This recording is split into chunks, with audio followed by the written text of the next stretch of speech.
D block market.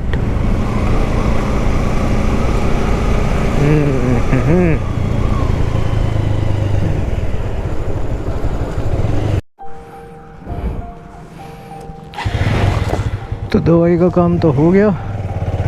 Next stop tea shop, चाय के लिए जाते हैं और चाय की दुकान पे आपसे मुलाकात करते हैं और फिर आज के सफ़र की शुरुआत करते हैं।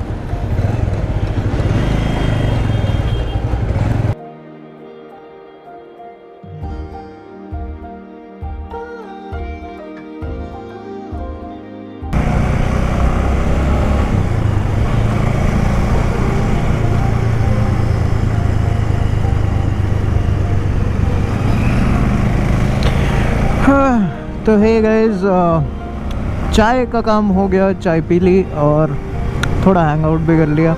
अब निकल रहे हैं घर के लिए और घर है यहाँ से 60 किलोमीटर दूर, 65 बट 60 ही मान लो।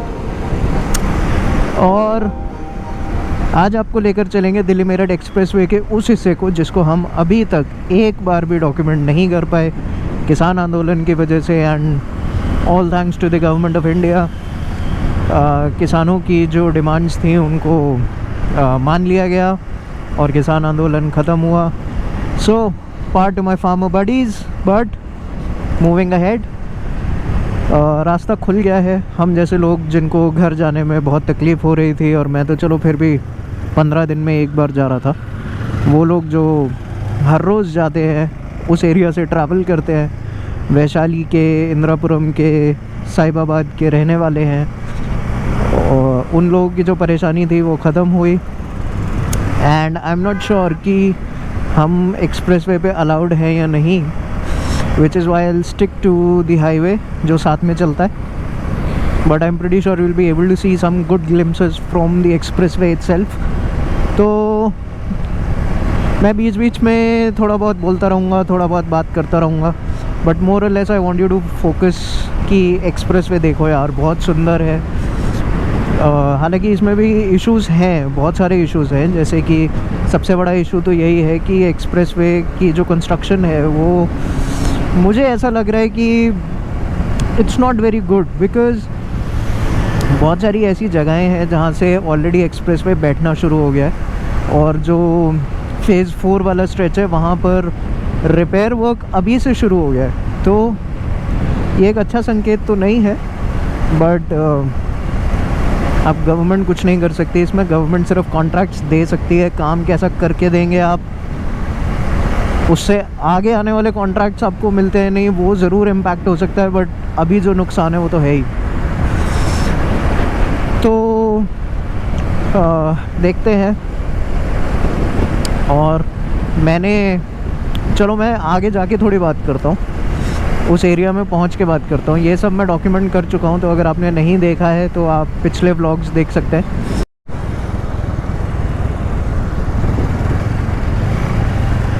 तो ये लाल कुआं का वो हिस्सा है जहाँ अभी कंस्ट्रक्शन कंप्लीट नहीं हुआ है। ये जो बीच की लेन आप देख रहे हैं ये बन चुकी है, बट इसको ओपन इसलिए नहीं किया क्योंकि इसकी जो दूसरी साइड है वो अभी रेलवे ओवरब्रिज बन रहा है। तो मैंने आपसे कहा था कि मैं दिखाने की कोशिश करूँगा, लेकिन जिस हिसाब से यहाँ पर वॉल थोड़ी ऊंची कर दी गई है, यहाँ पर और ऊंची कर दी गई है, तो आई डोंट रियली थिंक यहाँ से कुछ दिखाई देगा, बट विल सी। आते समय तो वहाँ मैं रुक के ही दिखाऊँगा प्रॉपर, लेकिन अभी का मुझे पता नहीं है कि मैं दिखा पाऊँगा या नहीं। और यहाँ ट्रैफिक स्लो क्यों है, क्या गड़बड़ है? नहीं, कोई गड़बड़ नहीं है, वैसे ही स्लो है।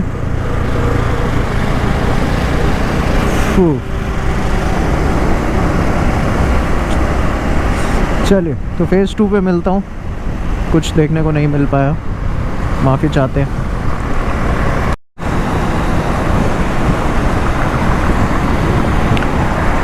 तो गाइस हम उस हिस्से के बहुत नज़दीक पहुंच रहे हैं जहां प्रोटेस्ट चालू थी, और अब तो डिटेक्ट करना भी मुश्किल हो गया बिकॉज़ ये सारा नीचे का वो रास्ता था जहां से हम लोग जाते थे अंदर की लेन्स और बाई लेन से होते हुए। और कुछ व्लॉग्स मैंने यहाँ के रिकॉर्ड किए हुए हैं जो मैंने अभी तक डाले नहीं हैं, तो शायद मैं लेट व्लॉग्स करके टाइटल देके कुछ डालूँगा। और गड़बड़ सारी की सारी यही हुई कि बीच में व्लॉग्स रिकॉर्ड तो बहुत हुए बट एडिट करने का, अपलोड करने का समय मिल नहीं पाया, जिसकी वजह से वो जब थोड़ा सा भी डिले हो गए तो वो पड़े ही रह गए कि यार अभी तो लेट हो गया है, तो अब अगली बार देखेंगे, कुछ नया रिकॉर्ड करेंगे। तो उस चक्कर में वो रहता ही गया। तो देखते हैं, डालूँगा तो मैं ज़रूर। और अभी जैसे दिवाली पे भी एक ब्लॉग मैंने रिकॉर्ड किया था बट मैं उसे समय से एडिट कर नहीं पाया और फिर वो लेट होते रह ही गया। फिर उसके बाद 2 महीने मैंने कुछ रिकॉर्ड नहीं किया। ओके, तो ये वो सेक्शन था। और if I am not wrong यहाँ नीचे से हम जाते थे। यस, यहाँ नीचे से हम जाते थे। इस रोड पे आपने बहुत सारे मेरे ब्लॉग्स देखे होंगे। तो this was the whole area. Right side में इंडियन एलिवेटेड रोड है जिसे हम बहुत जल्द डॉक्यूमेंट करेंगे। अब तक हम इसीलिए नहीं कर पाए थे कि ये पूरी तरह से ये इलाका कोर्डन्ड ऑफ था, तो सब करेंगे। या तो बहुत सारे ब्लॉग्स मैंने रिकॉर्ड किए, दिवाली ब्लॉग भी रिकॉर्ड किया बट वही वो डिले हो गया तो मैंने छोड़ दिया। फिर मैंने 2 महीने कुछ इसलिए रिकॉर्ड नहीं किया कि मैंने चंडीगढ़ राइड के समय आप लोगों से बोला था कि मैं इस राइडिंग जैकेट में फ़िट इन होना चाहता हूँ, जो कि अब मैं हो पा रहा हूँ। तो 2 महीने से लगातार फिटनेस पे काम चल रहा था। कुछ रिजल्ट्स दिखने शुरू हुए हैं। अब कम से कम जैकेट पूरी आनी शुरू हो गई है। तो और काम होना बाकी है, वो भी होगा। But the whole point is that next ride जब भी होगी उससे पहले अपने को एकदम बेहतरीन हो जाना है। तो देखते कितना समय लगता है। यहाँ टोल की वजह से एज़ यूजुअल थोड़ा सा स्लो ट्रैफिक।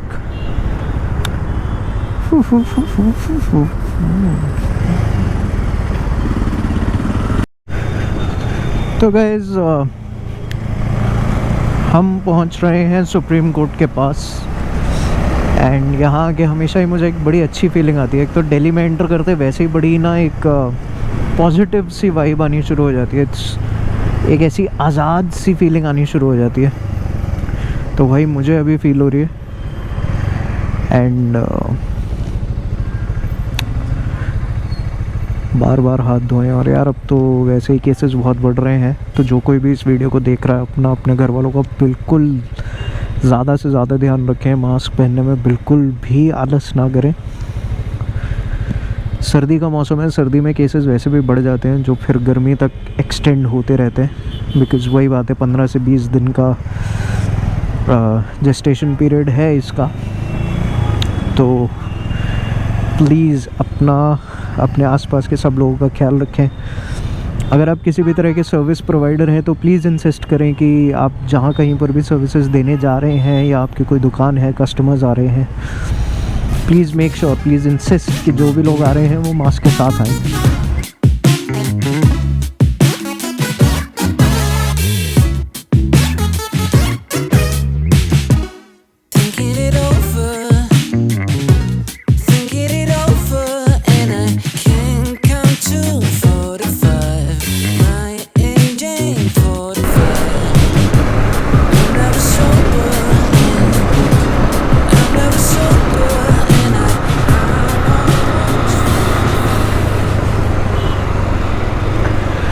हाँ, तो गाइज़ मैंने कुछ चीज़ें सोची हैं पहली चीज़ तो ये सोचिए कि अपनी एवेंजर का एक जो रिव्यू मैंने सीरीज़ शुरू किया था, पार्ट 1 और पार्ट 2 मैंने डाला था, तो एक उसका थर्ड पार्ट मैं डालूं बिकॉज़ काफ़ी चीज़ें हैं जो मैंने वो वीडियो डाला था 25,000 किलोमीटर पे, अब ऑलमोस्ट आप देख सकते हैं 34,000 हम पहुंचने वाले हैं। तो मैं सोच रहा हूँ कि 35,000 पे मैं एक उसका थर्ड पार्ट डालूँ, और मैं चाहता हूँ कि हर 10,000 किलोमीटर पे हम इसको अपडेट करते रहें। आइडिया ये है कि मेरी इस बाइक के साथ जो एक्सपीरियंसेस रहते हैं, क्योंकि मैं इसे रफली 50,000 किलोमीटर्स तक रखना चाहता हूँ, एंड ऑलरेडी मुझे बोला गया कि इंजन का काम होने वाला है। गजब बेइज्जती है। तो अगर मैं 35,000 या 40,000 किलोमीटर्स के आसपास इंजन बनवाता हूँ, तो मैं फिर तो इसे 65,000 किलोमीटर्स तक रखूँगा, और इस पर बहुत सारे रास्ते एडवेंचर्स होंगे। तो मैं चाहता हूँ कि कोई भी व्यक्ति इस बाइक को लेने के बारे में सोचता है तो उसे एक डिटेल्ड समरी कह सकते हो, मतलब I know these are oxymoronic words, detailed और समरी, बट 15-15, 20-20 मिनट के अगर 5 वीडियोस हमने बनाए, तो 1 से 1.5 घंटे के वीडियोस देख के एक व्यक्ति को समझ आ जाना चाहिए कि फ्रॉम डे 1 टू डे 100 क्या सिचुएशन है। And day 100 I don't mean exactly day 100, but like 100% information इस बाइक के बारे में कि किस स्टेज में क्या खर्चा आया, क्या चीज़ मुझे ऐड करनी पड़ी, क्या निकलवानी पड़ी, क्या सही था, क्या गलत था। Everything should be documented, so that's what I want to achieve through the means of that series। तो एक तो वो वीडियो है जो मैं सोच रहा हूँ कि आएगी। द सेकेंड इज़ इस हफ्ते तो नहीं, बट नेक्स्ट वीक या जब भी मैं नेक्स्ट गुरुग्राम जाऊँगा, तो मैं सोच रहा हूँ कि दिल्ली मुंबई एक्सप्रेसवे जो है उसका काफ़ी कंस्ट्रक्शन हो चुका है, स्पेशली फ्रॉम द गुड़गांव वाली साइड, क्योंकि वो सोना से शुरू होता है, सोना के आसपास से। Don't quote me on that, but I have seen its construction happening there. तो मैं चाहता हूँ कि 10 से 20 किलोमीटर का जो शुरुआती एरिया है, हम वहाँ जाके जज कर सके, देख सके कि क्या कंस्ट्रक्शन अपडेट है। और फिर तीसरा है दिल्ली मेरठ RRTS, जिसके ऊपर ऑलरेडी मैं एक वीडियो बना चुका हूँ, मैं उसे यहाँ कहीं लिंक कर दूँगा, अगर आपने नहीं देखा है तो देख लीजिएगा। But that is another video जिसको मैं दोबारा से रिविज़िट करना चाहता हूँ, because that's the plan for this month basically. इसके अलावा चंडीगढ़ सीरीज़ जो अभी कंप्लीट नहीं हुई है वो तो आती रहेगी, वो चलता रहेगा, बट बीच बीच में जब जब मौका लगेगा, these 3 are very important videos that I want to take up. कुछ नए लॉन्चेस होंगे, उसके ऊपर मैं अपने ओपिनियन वीडियोज़ बनाता रहूँगा, तो वो तो चलता ही रहेगा, बट उसके साथ साथ ये सब भी मैं करना चाहता हूँ। So let's see how it goes, but it's been a very enriching journey so far. और आज मैं ज़्यादा इतना इसलिए भी बोल रहा हूँ because I am very excited about the fact that अपने को यूट्यूब पे 1 साल हो गया है, एंड 1 साल पहले सबकी तरह ज़ीरो से शुरू किया था, जहाँ पहुँचे, जितना पहुँचे, ठीक है, प्यार मिला, बहुत प्यार मिला, बहुत लोग मिले, नई चीज़ें सीखने को मिली, बहुत ऐसे काम करने को मिले जो मैंने नहीं किए थे, जैसे वीडियो एडिटिंग मैंने कभी नहीं करी थी, एंड मुझे करने को मिली, सीखने को मिली कि भला क्या है।